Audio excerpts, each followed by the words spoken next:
Hey hi welcome to GS channel. இன்றைக்கி நம்ம கிச்சனில் நம்ம என்ன பார்க்க போகிறோம்னா வேப்பம்பூ குழம்பு.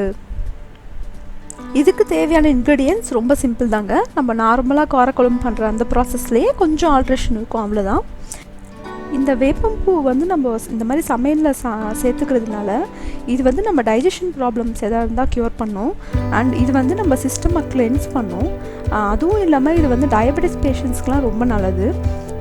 நம்ம இந்த வேப்பம்பூ ஈஸியாக நாட்டு மருந்து கடையில் நம்ம வாங்கிக்கலாம். இது அவங்களே பறித்து க்ளீன் பண்ணி ட்ரை பண்ணி வச்சுருப்பாங்க. ஸோ நம்ம அங்கேருந்து கொஞ்சம் வாங்கி நம்ம ஸ்டோர் பண்ணி வச்சுட்டோம்னா நம்ம அப்பப்போ இது யூஸ் பண்ணுறதுக்கு சமையலில் யூஸ்ஃபுல்லாக இருக்கும்.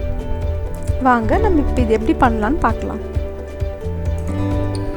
இப்போது நான் இதுக்கு ஒரு பாத்திரம் வச்சுருக்கேன். இந்த குழம்புக்கு நம்ம இந்த மசாலா ரெடி பண்ணி வச்சிடலாம். இதை ஆரம்பிக்கிறதுக்கு முன்னாடி இதுக்கு நான் என்ன எடுத்திருக்கேன்னா, 1 ஸ்பூன் பச்சரிசி எடுத்திருக்கேன். அதுக்கப்புறம் சீரகம் ஒரு அரை ஸ்பூன் எடுத்திருக்கேன். அதுக்கப்புறம் உளுந்து ஒரு அரை ஸ்பூன் எடுத்திருக்கேன். அப்புறம் கொஞ்சமாக வெந்தயம் எடுத்திருக்கேன். இது எல்லாத்தையும் அப்படியே நம்ம டேரெக்டாக ஒரு பாத்திரத்தில் போட்டு ஹீட் பண்ணலாம். இதில் நான் எதுவும் எண்ணெய் எல்லாம் எதுவுமே விடலை. நம்ம டேரெக்டாக அப்படியே தான் போட்டு இதை ஃப்ரை பண்ணுறோம்.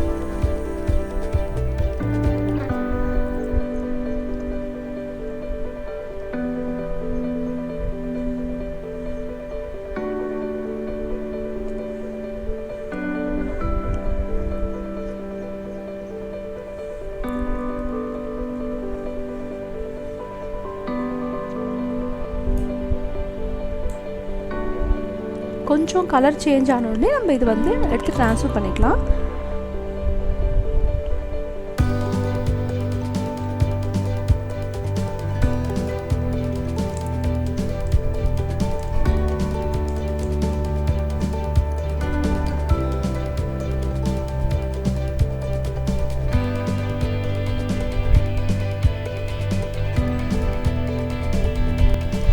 இப்போ திரும்பவும் அதே பாத்திரத்தில் நான் வேப்பம்பூ நான் இதில் போட்டு ஃப்ரை பண்ணிக்கிறேன். இப்போயும் நம்ம எதுவும் இதில் ஆயில் எதுவுமே ஆட் பண்ணல. பட் உங்களுக்கு வேணும்னா நீங்கள் இதை கீலையும் ரோஸ்ட் பண்ணிக்கலாம். உங்களுக்கு கொஞ்சம் கசப்பு தன்மை தெரியக்கூடாது அப்படிலாம் நினச்சின்னா நீங்கள் கீலையும் போட்டுக்கலாம். பட் நான் டேரெக்டாகவே போட்டு ஃப்ரை பண்ணிகிட்ருக்கேன். ஜஸ்ட் லைட்டாக ஹீட் ஆனால் போதும். இப்போ நான் இதை ஒரு பிளேட்க்கு ட்ரான்ஸ்ஃபர் பண்ணி எடுத்துக்கிறேங்க. இப்போது நான் ஸ்டவ்வில் ஒரு பாத்திரம் வச்சுருக்கேன். நல்லெண்ணெய் நம்ம ஆட் பண்ணுறோம் இந்த டிஷ்க்காக. கொஞ்சம் நிறையவே ஆட் பண்ணுறேன். பிகாஸ் இது ஒன் டைம் சமைச்ச உடனே நம்ம அப்படியே சாப்பிட்ற மாதிரி இருக்காது, கொஞ்சம் எக்ஸஸாகவே இருக்கும். இதை நம்ம 1 வீக் வரைக்கும் ஸ்டோரில் நம்ம ரெஃப்ரிஜரேட்டரில் ஸ்டோர் பண்ணி இது நம்ம யூஸ் பண்ணலாம். ஸோ கொஞ்சம் நல்லெண்ணெய் அதிகமாக விட்டால் நல்லாயிருக்கும் இந்த ரெசிபிக்கு. அதனால் நான் கொஞ்சம் நல்லா விட்டுருக்கேன் எண்ணெய். ஸோ எண்ணெய் நல்லா காஞ்ச உடனே நான் சீரகம் போடுறேன்.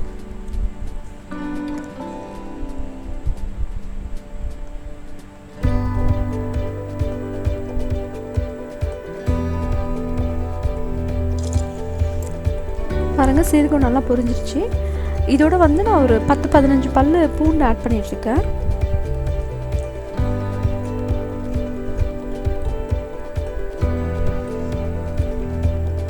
சின்ன வெங்காயம் ஒரு 20. நீங்கள் பூண்டு வெங்காயம் உங்கள் அளவுக்கு ஏற்றபடி தான். நீங்கள் நிறைய போட்டிங்கன்னா ரொம்ப நல்லா டேஸ்டியாக இருக்கும்.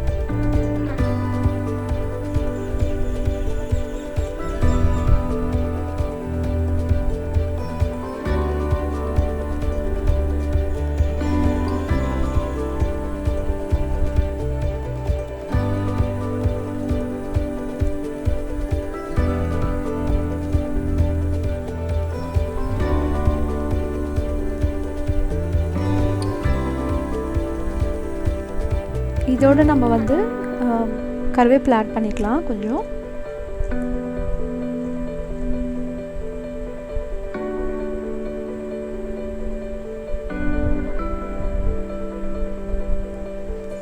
இது எல்லாத்தையும் சேர்த்து நல்லா வறுத்து விட்டுக்கலாம். இது எல்லாமே ரொம்ப நல்லா கலர் சேஞ்ச் ஆகுற வரைக்கும் நல்லா வறுத்து விட்டுக்கலாம்.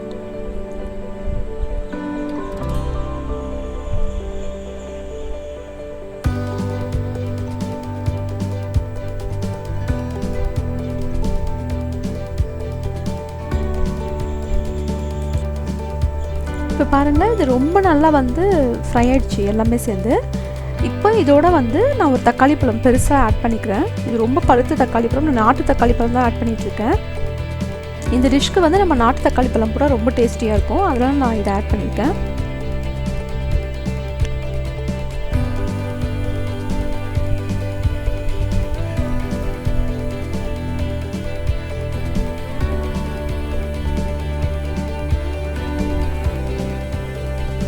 மஞ்சத்தூள் இதோட சேர்த்து நான் ஒரு 1/4 ஸ்பூன் ஆட் பண்ணுறேன்.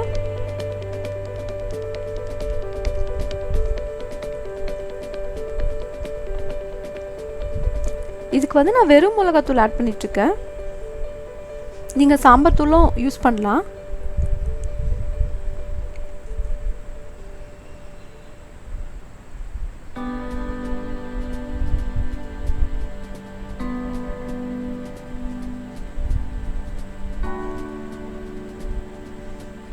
இப்போ வந்து நான் கொஞ்சம் புளி தண்ணி வந்து இதில் வந்து நான் ஆட் பண்ணிக்கிறேன். ரொம்ப சின்ன சைஸ் புளி தான் யூஸ் பண்ணியிருக்கோம், ரொம்ப நிறையெல்லாம் கிடையாது.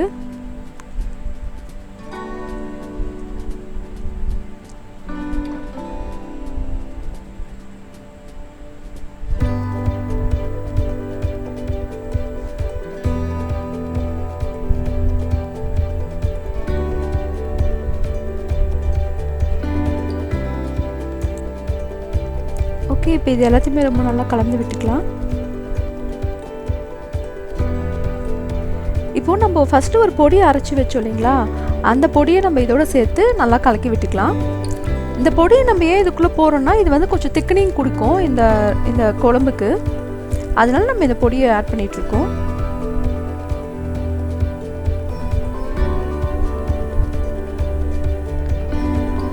இது வந்து க்ளோஸ் பண்ணி ஒரு 5 மினிட்ஸ் நல்லா வந்து குக் பண்ண விட்டுடலாம்.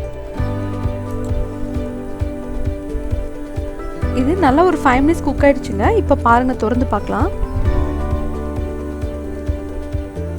பாருங்கள், நல்லா வந்து அந்த தண்ணியெலாம் நல்லா வந்து திக்காகிடுச்சு நம்மளுக்கு குழம்பு. இப்போ வந்து நம்ம ஃப்ரை பண்ணி வச்சுருக்க அந்த வேப்பம் பூவை வந்து இது மேலே வந்து தூவி விட்டுடலாம். நீங்கள் வந்து இது 2 விதமாகவும் பண்ணலாம். நீங்கள் அப்படி இந்த மாதிரி பூவை வந்து நீங்கள் வந்து மிக்சியில் போட்டு நல்லா பவுடரை அரைச்சியும் போடலாம். பட் நீங்கள் இப்படியே போட்டிங்கனாவும் நல்லா டேஸ்டியாக தான் இருக்கும். ஸோ அது நம்ம விருப்பத்துக்கு ஏற்ற படி தான். இதில் வந்து நான் ஒரு 3 to 4 ஸ்பூன் எடுத்துருப்பேன் இந்த வேப்பம்பூ, அந்த குவான்டிட்டி தான் நான் போட்டுட்ருக்கேன். இப்போது